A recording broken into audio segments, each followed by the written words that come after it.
نہایت ہی قابل صد احترام دوستو بزرگوں، ماہ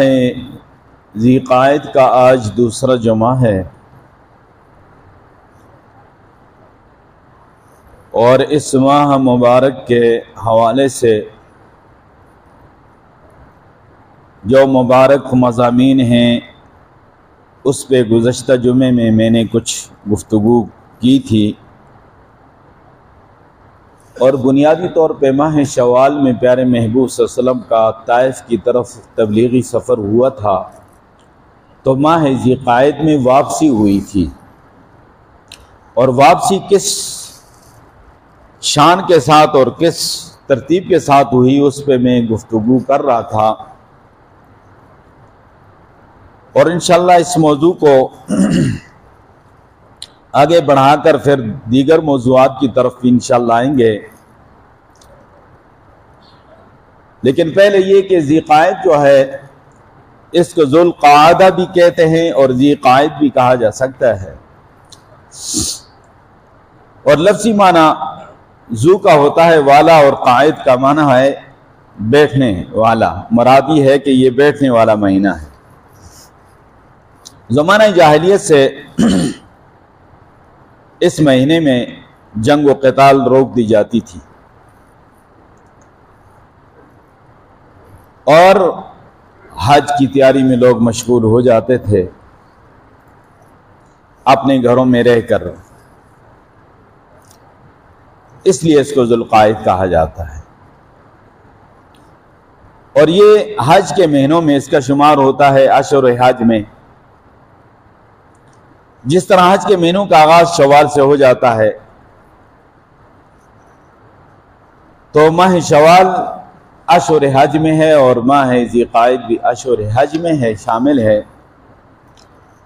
اور ذو الحج کو ذو الحج اسی لیے کہتے ہیں کہ اس میں حج کا مبارک عمل ہے، تو اس کو یہ فضیلت اس لحاظ سے بھی حاصل ہے کہ یہ حج کے مہینوں میں اس کا شمار ہوتا ہے، اور دوسری فضیلت اس کو اس لحاظ سے بھی حاصل ہے کہ اللہ تبارک و تعالی نے اس مہینے کو ان 4 مہینوں میں شامل فرمایا ہے جو حرمت والے مہینے ہیں۔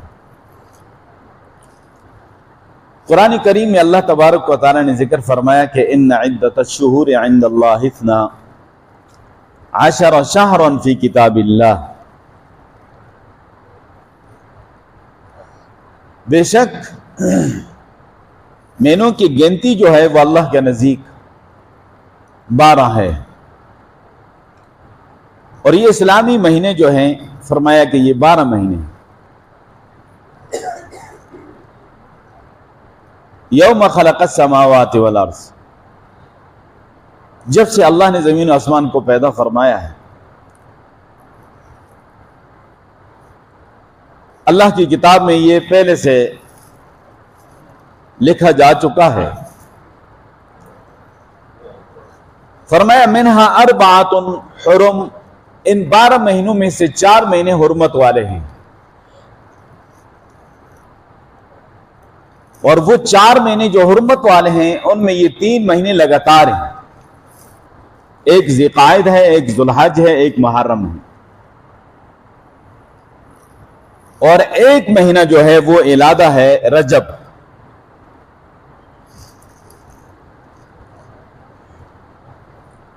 جو کہ جمادی الثانی اور شعبان کے درمیان ہے۔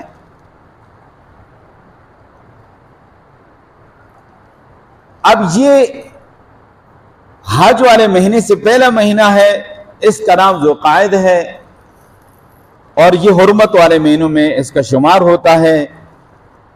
زمانے جاہلیت سے حرمت والے مہینوں میں لوگ جنگ و قتال نہیں کرتے تھے، اور گویا کہ وہ حج کی تیاری میں لگ جاتے تھے،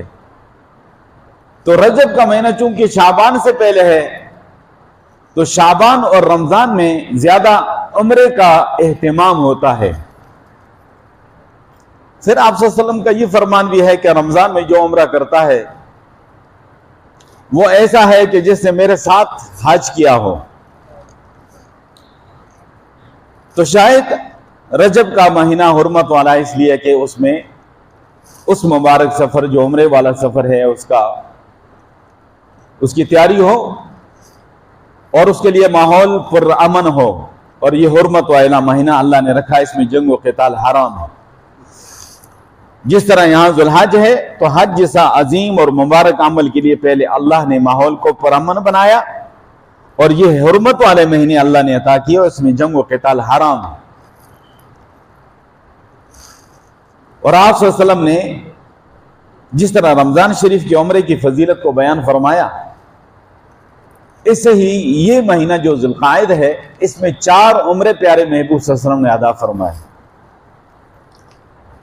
تو اس سے معلوم ہوا کہ جو ذوالقعدہ میں عمرہ ادا کرتا ہے وہ پیارے محبوب صلی اللہ علیہ وسلم کی اس سنت کے مطابق عمل کر رہا ہے۔ اور یہاں تک کہ علماء کو اس میں ایک قسم کی دشواری پیش آئی کہ آیا ماہ رمضان میں جو عمرہ کرنا ہے اس کی فضیلت زیادہ ہے یا ذوالقعدہ کا مہینے میں عمرہ کرنے کی فضیلت زیادہ ہے؟ کیونکہ وہ رمضان کا جو عمرہ ہے پیارے محبوب صلی اللہ علیہ وسلم فرمائے وہ ایسا ہے جیسے کوئی شخص میرے ساتھ حج کر رہا ہے، اور ذوالقعدہ میں آپ صلی اللہ علیہ وسلم نے 4 عمرے خود فرمائے ہیں، اور یہ حرمت والے مہینوں میں سے ہے۔ تو اس سے یہ معلوم ہوا کہ اس مہینے میں عمرہ آپ صلی اللہ علیہ وسلم نے فرمایا ہے۔ باقی آج کل ظاہر ہے اتنا رش ہو گیا اور اتنا حج کا ہجوم ہوتا ہے، اس کے لیے باقاعدہ پہلے سے انتظام و انصرام کرنا پڑتا ہے، تو اس کی وجہ سے شاید سعودی حکومت ان مہینوں میں عمرے کے حوالے سے زیادہ جو ہے وہ لوگوں کو اجازت نہیں دیتی ہے کہ بھئی یہ حج کا مہینہ ہے، حج کے مہینوں میں اس کا شمار ہوتا ہے، حج کی تیاری ہوتی ہے، حجاج اکرام کی حاضری ہونا شروع ہو جاتی ہے، تو فرمایا کہ اس میں حجاج اکرام کو موقع دیا جائے۔ تو اس مہینے کی یہ 2 فضیلتیں آپ نے سمجھ لی، اللہ ہمیں سمجھنے کی توفیق عطا فرمائے۔ یہ ایک اشہر حج میں ہے، پھر اشہر حرم میں ہے۔ تو فرمایا کہ وہ جو 12 مہینے ان میں 4 حرمت والے ہیں، منہا 4 حرم، وہ 4 مہینے حرمت والے ہی ہیں کہ ذوالقعدہ، ذوالحج، محرم اور رجب ہے۔ تو فرمایا کہ ذالک الدین القیم، یہ مستحکم اور مضبوط دین ہے اور سیدھا دین ہے۔ فلا تظلموا فیہن انفسکم، ان مہینوں میں اپنی جانوں پہ ظلم نہ کرنا، گناہ کر کے، نافرمانی کر کے، جنگ و قتال کر کے، فسق و فجور کر کے، ان مہینوں میں خصوصی طور پہ اپنے آپ کو گناہوں سے بچانا ہے، ورنہ اپنی جانوں پہ ظلم کر ڈالو گے۔ تو باقاعدہ سے حکم ہے کہ فلا تظلموا فیہن انفسکم، ان مہینوں میں اپنی جانوں پہ ظلم نہ کرنا۔ بہت بڑا وبال ہے، یہ حرمت والے مہینے ہیں، ان میں خدا نخواستہ فسق و فجور اور گناہ اور نافرمانی کا کوئی کام ہو یا جنگ و قتال ہو تو فرمایا یہ بہت بڑا گناہ ہے، اور یہ اپنی جانوں پہ ظلم کرنا ہے۔ ان مہینوں میں اپنی جانوں پہ ظلم نہ کرنا، اس لیے اب تک یہ حکم ہے کہ ان مہینوں میں جنگ کا آغاز نہیں کیا جاتا، لیکن مسلمانوں پہ جنگ مسلط کر دی جائے تو پھر اپنا دفاع مسلمان کرتے ہیں، اور آپ صلی اللہ علیہ وسلم کے زمانے سے یہ چیز ثابت ہے۔ لیکن ان مہینوں میں اقدامی جنگ نہیں کی جاتی، دفاعی جنگ کی جا سکتی ہے، اپنا دفاع کیا جا سکتا ہے۔